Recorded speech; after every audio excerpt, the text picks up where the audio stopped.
नमस्कार, news portal to dream पर आपका स्वागत है। गया में पुलिस बर्बरता की कहानी सुनकर जयप्रकाश नारायण यानी जेपी भावुक हो गए थे। बात 13 अप्रैल 1974 की है। गया में कर्फ्यू था।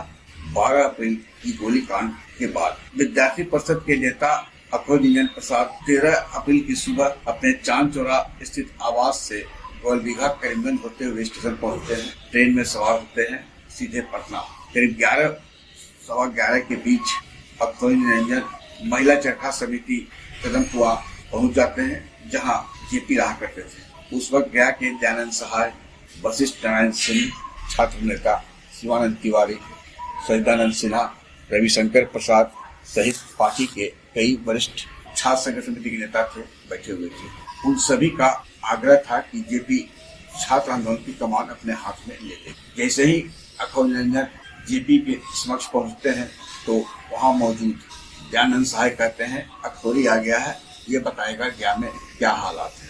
अखोज निरंजन एक एक कर 12 अप्रैल को घटित घटना की चर्चा करते हैं, बताते हैं कि महिलाएं बच्चे मुख्य डाकघर के पास बैठे हुए थे, कैसे घटना घटी और गोलियां चली। जेपी पूरी बात सुनते हैं, भावुक हो जाते हैं। पुलिस ऐसे निर्दयी होकर चलाई है गोलियां।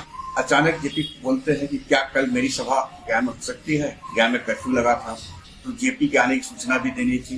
अखोज निरंजन कहते हैं कि हो जाएगा, ठीक है, जाकर तैयारी करो। जेपी का आदेश हुआ था। अखोज निरंजन बताते हैं कि वे वहां से विद्यार्थी परिषद कार्यालय पहुंचे।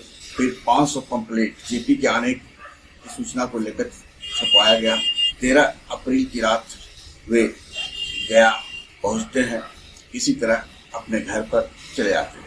14 अप्रैल की सुबह जेपी की आने की सूचना से संबंधित जो पंपलेट था उसे वितरित करने की चुनौती थी। कर्फ्यू में सुबह 2 घंटे का ढील था।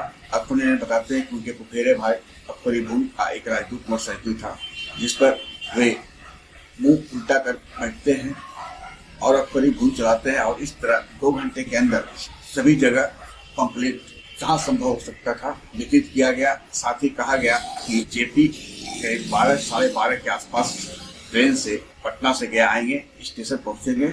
इस बीच 12 बजे कर्फ्यू का उल्लंघन करने के लिए पंपलेट में ही चर्चा था, सभी अपने अपने घर से थाली बजाना शुरू करेंगे और सड़कों पर उतर आएंगे, निकल आएंगे कर्फ्यू तोड़ते हुए। और हुआ भी यही।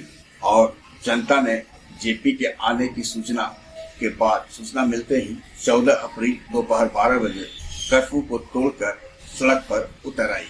आगे क्या हुआ यह आपको अगले दिन यानी कल बताएंगे। 14 अप्रैल को जेपी ने गया गांधी मैदान में क्या घोषणा की। आग्रह है कि इस वीडियो के लिंक को लाइक, शेयर, सब्सक्राइब अवश्य करें। धन्यवाद, नमस्कार।